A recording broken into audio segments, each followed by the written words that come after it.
बता दीजिए कि कैसे सीट पे चुनाव लड़ेंगे। बड़ी सबको लगते रहता है कि ओवैसी साहब कितनी सीट पे चुनाव लड़ेंगे, और ममता बनर्जी को भी सुकून मिलेगा कि नुकसान कितना कम होगा। ओवैसी साहब दलित की भी बात करते हैं, आदिवासी की भी बात करते हैं, मुस्लिम की भी बात करते हैं, लेकिन चेहरा जो है आपकी पार्टी में सिर्फ मुस्लिम क्यों है? दलित कोई बड़ा फेस आपकी पार्टी में, गठबंधन की बात नहीं कर रहे हैं, आपकी पार्टी AMIM में कोई दलित चेहरा क्यों नहीं है? बिहार में आप चुनाव लड़े, आप प्रभारी बिहार में भी थे, तो आपका गठबंधन बहुजन समाज पार्टी से था, मायावती की पार्टी के साथ।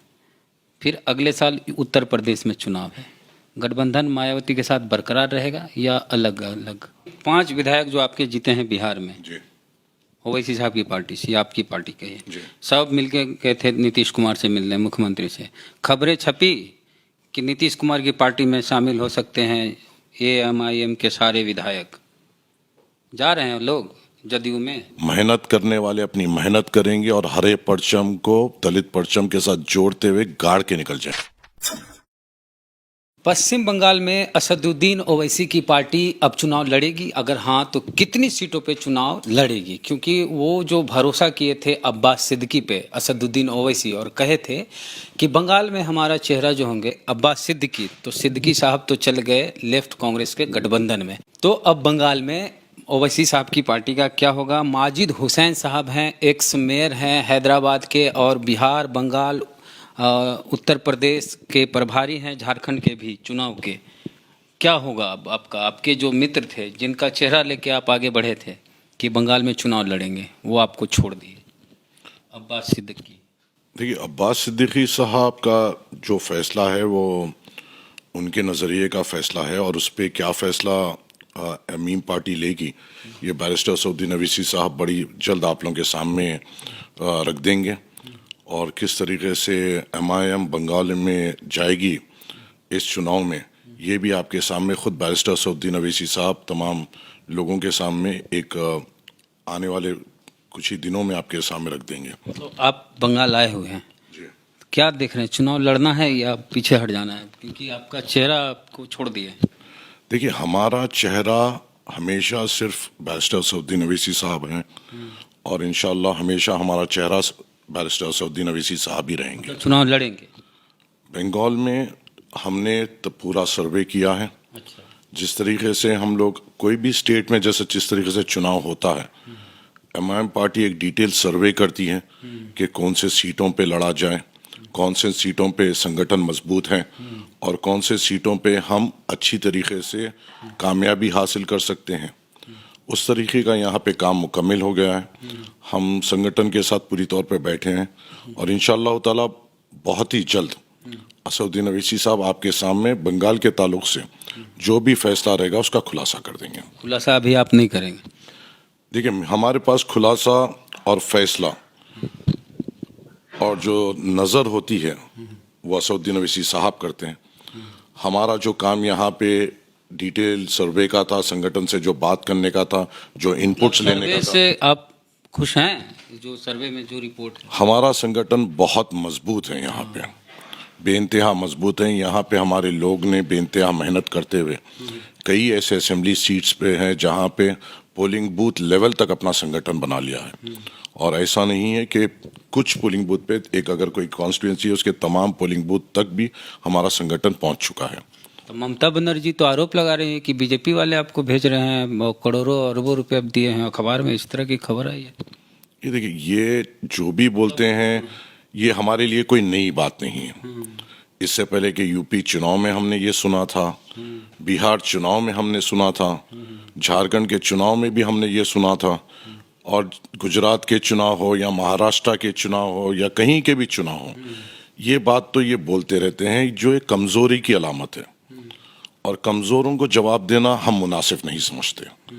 हम कमज़ोरों का जवाब हमारी मेहनत से देते हैं, जो मेहनत आपने बिहार में देखी, ताकि इनके इल्ज़ामात के बावजूद भी, बगैर किसी के साथ के बावजूद भी MIM ने 5 सीटों पे कामयाबी हासिल की, और उन 5 सीटों में से 4 सीटों पे भाजपा के उम्मीदवारों को बड़ी अक्सरियत से हराते हुए हमने कामयाबी हासिल की। तो हम दम रखते हैं। तो आज इस तरह का लोग कहते हैं कि तेजस्वी की सरकार नहीं आई आपकी वजह से, और लोग ये भी कह रहे हैं कि हो सकता है ममता बनर्जी की सरकार ना आए, इसके पीछे वजह आप ही हो सकते हैं। AMIM? ये तो बात यही होगी कि आप काम नहीं करेंगे और इल्ज़ाम बाजुक वालों पे लगाएंगे। अगर आप काम किए हैं, अगर आप आवाम के तवक्कुआत पे उतरे हैं, नौजवानों को बराबर रोज़गार दिए हैं, डेवलपमेंट का काम पूरे अंजाम तक पहुंचाए हैं, तो आपको फिक्र किस बात की? आप पे जो सबसे गंभीर आरोप लगता है, आपके कौम वाले भी लगाते हैं, कि उसे ओवैसी साहब चुनाव वहीं से क्यों लड़ते हैं जहां सिर्फ मुस्लिमों की ज़्यादा आबादी होती है? उन सीटों पे चुनाव क्यों नहीं लड़ते जहां हिंदुओं की आबादी हो, दलितों की आबादी हो? आप टारगेट ऑडियंस आपका सिर्फ मुस्लिम क्यों है? ये साहब, ये वो लोग बोलते हैं जो ना तजुर्बेकार हैं। नहीं, सीमांचल में भी तो ही। नहीं, मैं वही बोल रहा हूँ, ये लोग वो लोग कहते हैं जो ना तजुर्बेकार हैं और जो अपनी रिसर्च बराबर नहीं करते हैं। महाराष्ट्र में हो या औरंगाबाद में हो या हैदराबाद में हो या गुजरात के भी म्युनिसिपल इलेक्शन में हो, ऐसे कई हमारे हिंदू और दलित भाई हैं जो मेनलिस्ट के टिकट पे लड़े हैं और कामयाबी हासिल किए हैं। बिहार में भी हमारे टिकट से कई हिंदू भाई लड़े, रानीगंज से लड़े, दूसरे मुकामात से लड़े, फुलवारी शरीफ से लड़े। तो ये बात बोलना, फुलवारी में तो वैसे साहब प्रचार करने नहीं गए, हमारे प्रचार वहीं किए जहां मुस्लिम कैंडिडेट थे। नहीं, क्यों? हमने तो बसपा के करीबन 10 उम्मीदवारों के लिए हमने प्रचार किया। अवैसी साहब ने उपेंद्र कुशवाहा साहब के करीबन 20 उम्मीदवारों के लिए उन्होंने प्रचार किया। देवेंद्र यादव साहब के कई उम्मीदवारों के लिए उन्होंने प्रचार किया। वो करीबन 60 से ज़्यादा सभाएं बिहार में की, जिसमें से कई सभाएं बसपा के लिए, कुशवाहा साहब के लिए और देवेंद्र यादव साहब के लिए भी किए, और बाकी ये सभाएं खुद के लिए किए। तो ये बोलना और ये जो बोलने वाले हैं ये कमज़ोर हैं और नातजुर्बेकार हैं। तो क्या लग रहा है कि इस बार बिहार की तरह कर पाएंगे आप 5 या ज़्यादा? क्या उम्मीद क्या है, कितनी सीटों पे जीत सकते हैं? सर्वे के हिसाब से हम पूछ रहे हैं, क्योंकि आप हमारी उम्मीद और जो हमें मोटिवेट करता है वो हमारी मेहनत है और हमारे बैरिस्टर असदुद्दीन अवैसी साहब का चेहरा। देखिए, बिहार में जब हम पहली बार लड़े थे, हम सिर्फ 6 सीटों पे लड़े थे और उस वक्त भी लोगों ने हम पे इल्ज़ाम लगाया था। 6 सीटों में से 5 सीटों पे हमारी जमानत जब्त हुई थी, मगर हम मेहनत करते रहे और 5 साल के बाद उन्हीं सीटों पे हमने भारी अक्सरियत से कामयाबी हासिल की।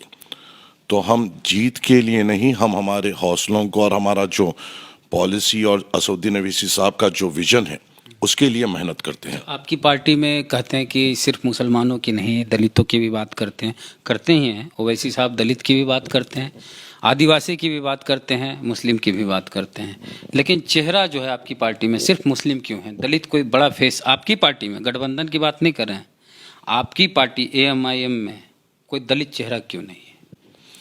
देखिए, ये बात भी गलत है कि बहुत सारे ऐसे चेहरे हैं जो MIM पार्टी से जुड़े हुए हैं, चाहे महाराष्ट्र में हो, बिहार में हो या हैदराबाद में हो।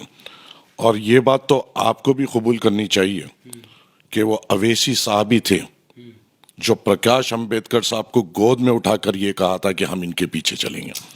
सुनिए, आपकी पार्टी की बात हो रही है, अलायंस की बात हम पहले बोल दिए थे। नहीं, अलायंस हो या दलित चेहरे को आगे बढ़ाने की बात हो या दलित के पीछे चलने की बात हो, आपकी पार्टी में दलित क्यों जुड़े जब उसके समाज का कोई चेहरा नहीं है उस पार्टी में? बिल्कुल है हमारे पास। बिहार में हमारे पास अमित कुमार पासवान साहब है, हैदराबाद में है भाऊ हमारे यहाँ। वैसे वर्कर के तौर पर नहीं, लीडर ही है, दिखते नहीं हैं, कोई एक्टिविटी नहीं है। सब अपने अपने इलाकों में हर जगह अपनी मेहनत कर रहे हैं। और जब बिहार में जब ज़रूरत पड़ी थी तो कई लोग ऐसा आके बिहार में भी मेहनत किए थे।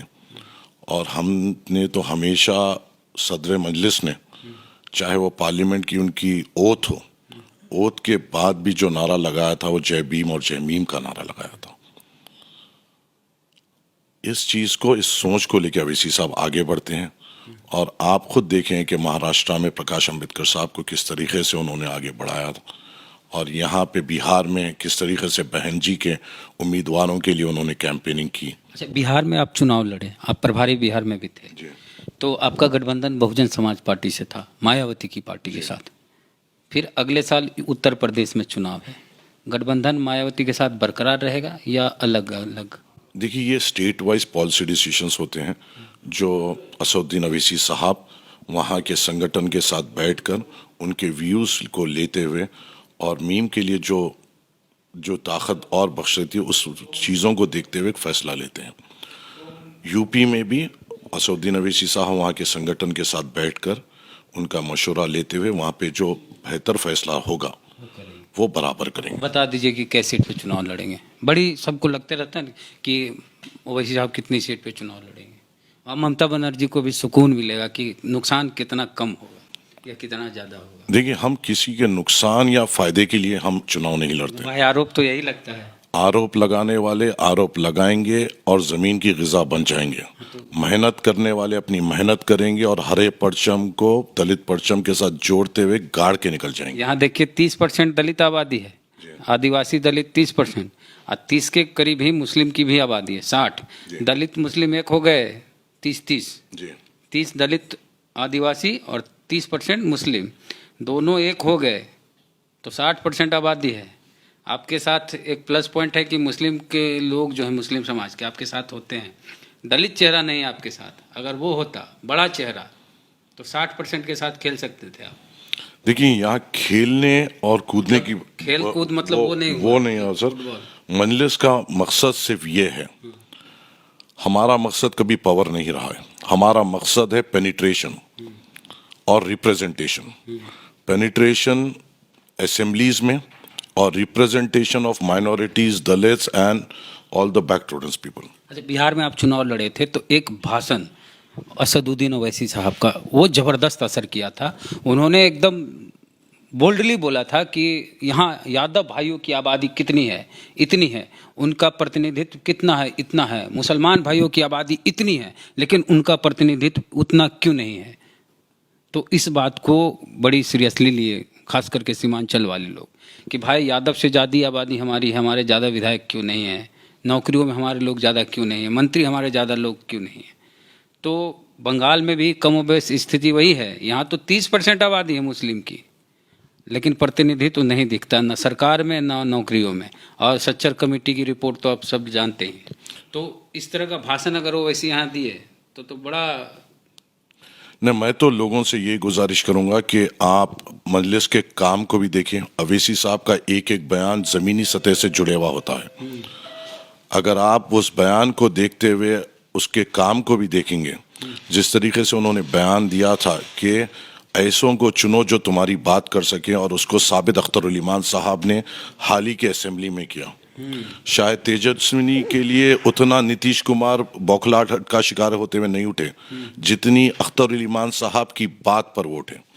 और अख्तर ईमान साहब ने सीमांचल का और बिहार के मुसलमानों और दलितों की बात इस तरीके से रखी कि हर एक बात पे नीतीश कुमार को सफाई देनी पड़ी।